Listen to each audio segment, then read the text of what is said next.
John Mark Collins, CEO of StoryLab Interactive, and he's going to tell us about his business and then take some questions. Thank you.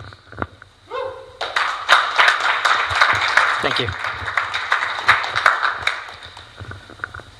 So to give you a little bit about what StoryLab does, I'd like you to kind of imagine a world not too far off in the future where everything around you comes to life with the aid of digital technologies. So imagine kind of the effect of walking down cityscapes, walking through malls and public venues and seeing things around you kind of come to life. And information's popped up contextually, things pop up as you need them. You don't need to touch screens, you don't need to read lots of signs. Things are just right where you can get at them right at the time that they're important to you. So this is kind of the future that we see. This is a little example of work that we're working on currently. This is a demo of some kind of projection mapped trees for a couple different institutions that are looking for big light shows in the summer of next year. But this is kind of a part of what we do. How do you take the physical world and augment it with digital technologies to really make an interesting experience or to help people do things faster and more efficiently? So what StoryLab is at its core is an experience design firm, which is kind of a mashup of a number of different things, from exhibit design. For us, we're technology centered, so we do a lot of software development, a lot of user interface and UX design. We target cultural institutions, museums, zoos, as well as commercial entities that have physical locations, so brick and mortar stores that are trying to get people to come back in and get away from the online shopping a bit. Giving them an experience that will draw people back to their location is really, really vital. And museum attendance has gone down in recent decades, so how do you get people back into these institutions that have such great information? You really need a physical experience. We have a staff that fluctuates between 4 to 8, depending on our needs. Obviously, there's a huge need for a variety of different skill sets, from 3D modeling to illustration. So at the moment, being a small business, we can't have all of those people on staff at the same time. So we do kind of fluctuate between staff as we grow. So a little quick history. I started StoryLab kind of as a vehicle for me to be able to do interactive art pieces last year, and it generated some interest with other folks, including my partner, Joel Castellanos, who's a professor at UNM, one of my past professors, who came on board at the end of last year, beginning of this year. And we made an official launch in March of this year, thankfully with a couple clients who were very interested in working with us. So we kind of kicked things off.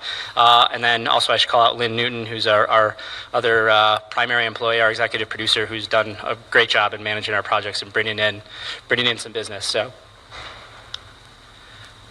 So as I mentioned, we look kind of to the future of what interactive spaces are going to be. Obviously, we're starting in very particular places. As augmented reality grows and some of these new headsets that are years down the road come out, these spaces are going to become everywhere. But right now, they're targeted in very specific locales in cultural institutions, commercial entities, retail outlets. But we see them being very dynamic, and contextual storytelling is big, where you walk up to something, you see something kind of pop up in front of you, but it's what you need when you need it. So they're very personally responsive. So they know where you are, where you're looking, from eye tracking to motion tracking to kind of knowing what direction you're headed. So they pop up the next piece of information. And we do this with a number of different technologies. So virtual reality, I've got an example here I can show you afterwards if anyone wants to come up and try it out. This is more of a virtual space, but it is an immersive space, so it's an experience. So we did a recreation of Lake Tahoe with actual measurements, depth, visibility, local species.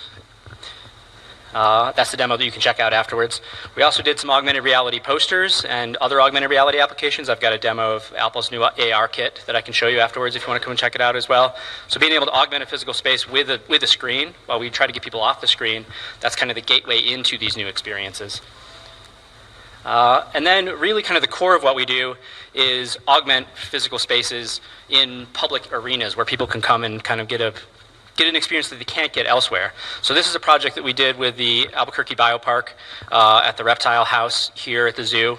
And there's two different experiences. One's a more traditional multi-touch screen, but this experience where you're kind of getting contextual information as you walk in front of it. So as you walk by, information pops up. It knows where you are, kind of what you're looking at, and then it kind of has this wonder and awe that adds into the experience where you're not really expecting it, but then all of a sudden it's there and it's interesting and it's not a lot of text. It's more visual. It's animated, and it's something that catches your eye. With the kind of immediacy of everything in the mobile world now, it's really difficult to get to a point where people get off their devices. They want everything right now. So how do you get something to them really quickly and educate them in a one-sentence kind of fashion? And this is the more traditional interactive, but also, something that adds a little bit of education as well. So the next 8 to 12 months for us, we are lucky enough to be doing the new otter exhibit at the aquarium. We're working with the biopark to redo their downstairs space, and we're doing a number of different interactives. That should be launching, they're targeting January, I believe, but first quarter of next year. So that's a big deal for us because there's multiple components. It's a large scale thing. There's also fabrication of physical space.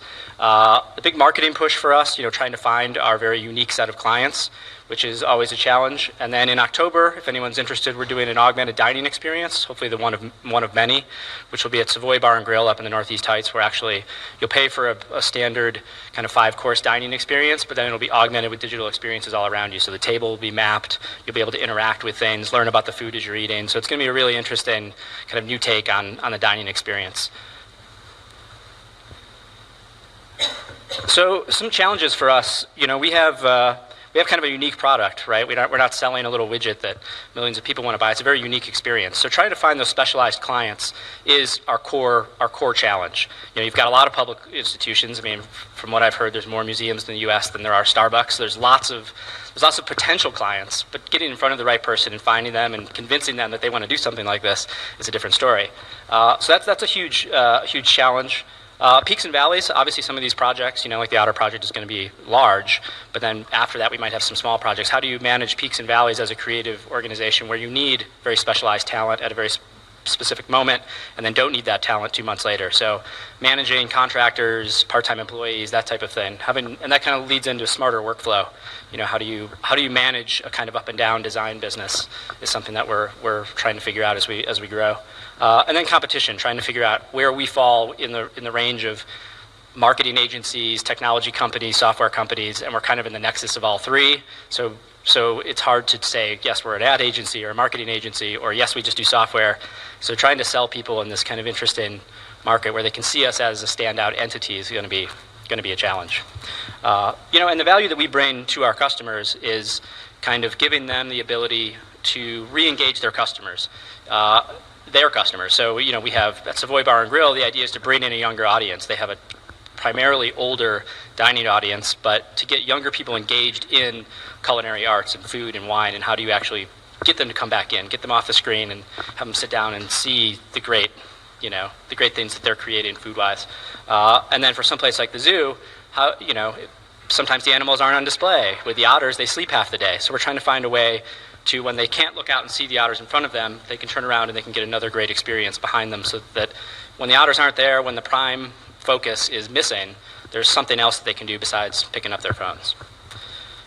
So that's kind of a quick overview of what we do, some of our challenges, and where we started, a little bit of our work.